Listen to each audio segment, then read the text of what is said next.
Hi guys, Maurice Chevalier here again. Just wanted to go over Logic Pro X automation. Alright, so let's get right in. Automation is just the automatic change of parameters over time. It's a great tool. It's powerful when you use it tastefully. For the purpose of this tutorial, I have to assume that you have a general working knowledge of Logic Pro. Hopefully you know enough to understand what I'm going to tell you in this video. Alright, so let's start with the automation modes. Alright, you got read, touch, latch, and write. Read, of course, is you hit play, any automation that's been recorded will play. Let's see, I've got some automation here on this track, which is a contact instrument playing back some strings, and the dynamics of the instrument will be affected by my automation. Alright, let's check it out.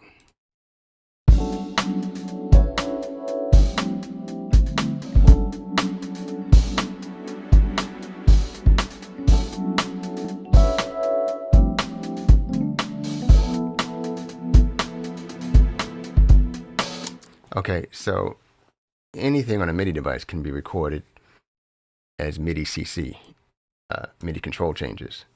So all of this can be controlled as MIDI CC, and it works just fine.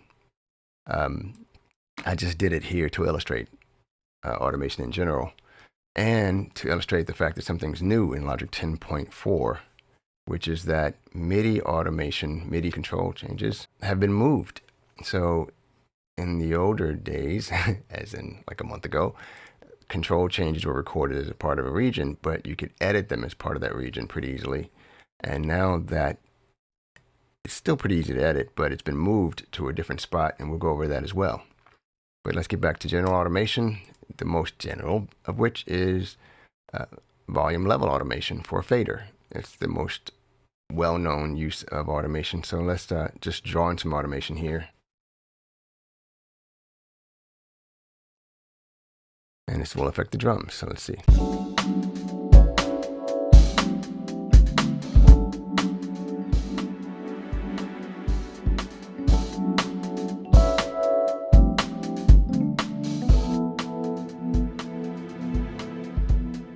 The obvious effect of it is that it sounds like the strings got louder when they actually did not.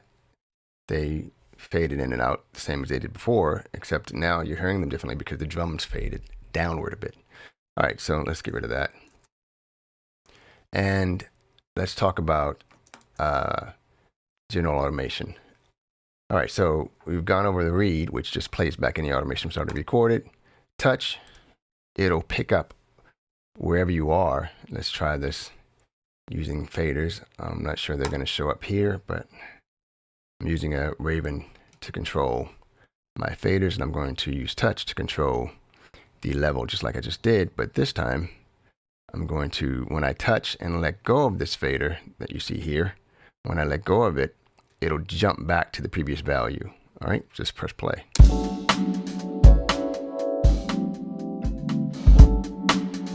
And as you see there, when I let go, just before the 4 measure mark, it jumped back to its previous value. So that's touch. And undo that again.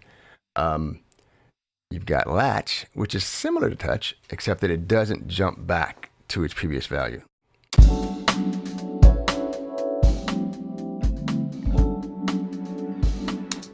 All right, at measure 4, I let go of the fader, but it did not jump back to its previous value until I stopped playback, okay?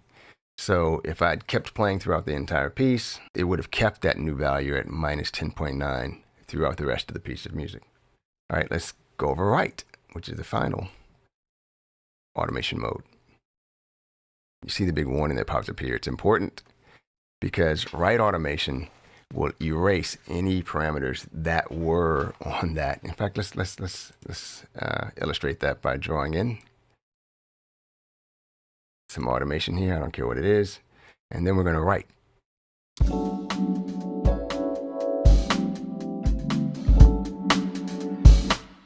All right, so write will just overwrite whatever was there before like it wasn't there. All right, so there's a big note here. I want to remind everyone that in Logic, you don't have to press record in order to add automation to anything. That's not what automation is. The automation can be recorded without pressing record. Of course, you can draw it in, but what I'm talking about is while listening to your track. If you want to automate something, if you press play and have it set to latch, touch, or write, it will follow your movements without pressing record. It's important to note that so that you don't accidentally overwrite some automation that you liked. All right. Okay, so viewing automation is pretty easy in Logic Pro. There's two ways to view automation. There's region and track, and they are both there for a reason. They are different. Track automation is the general automation that shows up, and it's called track automation because you can see how it affects the entire piece of music for that particular track. Region automation is carried with the region. So if I add MIDI volume, for instance, to this region, and copy that region, it gets copied with the region. Note, however, track automation can also be carried over with the region. These are two different volume controls. I'm just to be clear that the first I recorded there was MIDI volume. So that was the volume of the Addictive Drums device. This is the output of that channel strip. So the first was this master output, which I'll mute this so you can see it, and go back to region volume. This will be affected. I'm sorry, this master volume will be affected by this.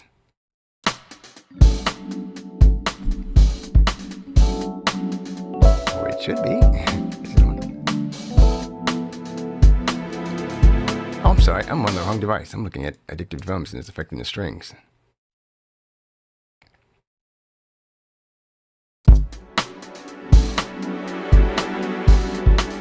There it is, yeah. All right, but let's mute that and go to track and turn this on. This volume is located down here. Let's hide this. This is the output from that track, which would affect every plugin as well as the contact instrument. Okay, so let's watch that one. This is not affected. That fader is affected, not this fader inside contact. All right, I will show you really quickly the regions automation. All right, so we're looking at this region, and you can just hit this button or the A key in most cases, depending on how it's set in your key commands. But the A key for me opens up region automation, and it also opens up track automation here. But it's the same button, it's here. In fact, I think if you turn this on, it'll tell you what it's set for. Yeah, it tells you if there's key commands connected with anything that you're trying to touch or enable. All right, so that's A for me. All right, so here's the region automation for, let's select it. And region automation, if I do Command Y, it will jump through all used region automation. If I click on track, then it'll go through all used track automation. All right. Now, there's something important to note here. You can see them all, but they're not recorded the same way. MIDI automation is recorded as a part of the region no matter what you want to do. So you won't see MIDI automation data associated with the track. So if I click A here and look at track, I cannot add any kind of MIDI automation to this. I can add contact automation, but this will not be generated as MIDI. It will be generated as host automation, okay? If I want to automate contact via MIDI, I have to add it. Contact is a special device. Many devices are easy. This is as easy as it gets. Host automation is also easy. There's an automation button in contact. I'm bringing contact because it's one people ask about a lot. MIDI automation is assigned in some cases, but I'm going to assign this total volume fader from this device. And I'm just gonna move a fader, and that assigned controller 21 to this. Let's assign, all right, but if I wanted to control this dynamics, I assigned to this to option 1. Let's assign this close to 2. So now I can automate this. But if you had a controller, you'd have to assign your controller to that parameter as well. In my case, I don't. I'm using a touchscreen. So if I drag this now while in latch, it's going to be automated.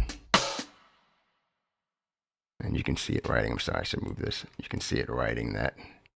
This, however, is not being written because I have not assigned anything to it. If I assign this here, now it's being written as automation. And when I play that back, they'll both read.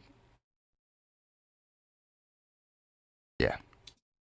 So that's automating in Logic. It's really not complicated. You can do a million wonderful things with it. I will demonstrate plugin automation. Obviously, it's important to know how to do that. It's no more complicated than what you just saw. So I'm going to make some basic settings here. Turn that off and that off. So we've got now a compressor on these strings. Actually, let's go to something else because it's not playing consistently. Let's go here. Actually, this Rhodes already has a compressor, so let's play with that. All right, so you see I got a little compression here. Let's say for whatever weird reason I wanted to add or take away some compression or change the ratio of compression. Let's say reduce this Logic 75%. There you go. Perfect. All right, so you'll be able to see that if I automate this right now, you don't have to assign it. It'll start writing immediately. I mean, it's literally just that simple. Even if I do it with my mouse, which I'm doing now, and this is with my hand on the MTI, and this is with a PowerMate USB from Griffin, which is an admirable little device. It costs $45. If you really want to automate with a knob, this Griffin is really cool. I use it because it's very precise, and I can use my hands, of course, with the MTI too, but when I'm using my mouse for something precise, I can just have my left hand on the Griffin and turn the knob while I'm moving the mouse anyway and affect all these parameters.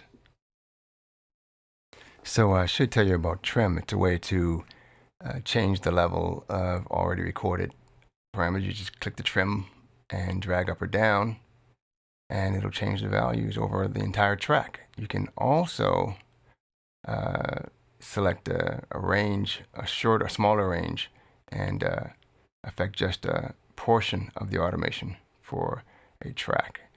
This is really cool. It allows you to be really precise with the automation. That's trim. All right, there isn't much else to talk about with automation. Smart controls are related to automation.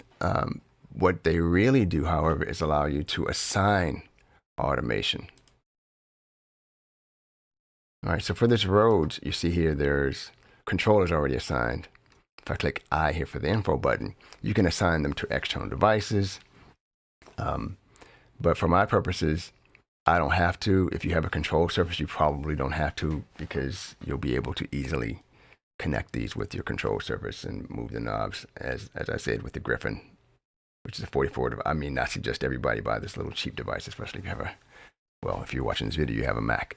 It's so easy to set up and use. If you do get it, contact me. I'll send you my setup so you can use it with Logic Pro right out of the box. No problems. But if you don't, you're using your mouse to automate, it's very smooth. If you want to assign buttons, you can. You can just select whatever you want it to connect with. Whether it be compressor. So now it's, as you can see, affecting the attack on the compressor. It's really simple to use. I suggest you are careful because automation can destroy a mix as well as make it elegant, but it is used in most modern mixes. If you've got a vocalist who is very dynamic and you want to keep their words and vocals intelligible over time, then automation could, in some cases, work better than simply using a single compressor. You could draw in the values or follow along as the vocal plays and just turn up or turn down the vocal to make sure all the words of that vocal are intelligible and punch through the mix. All right, I guess that's it. I can't believe this video is this short. This is Maurice Chevalier. I hope you had a great time. Check out my other videos. Don't forget to subscribe. If you have questions, ask, I'll answer. If I left anything out, please let me know.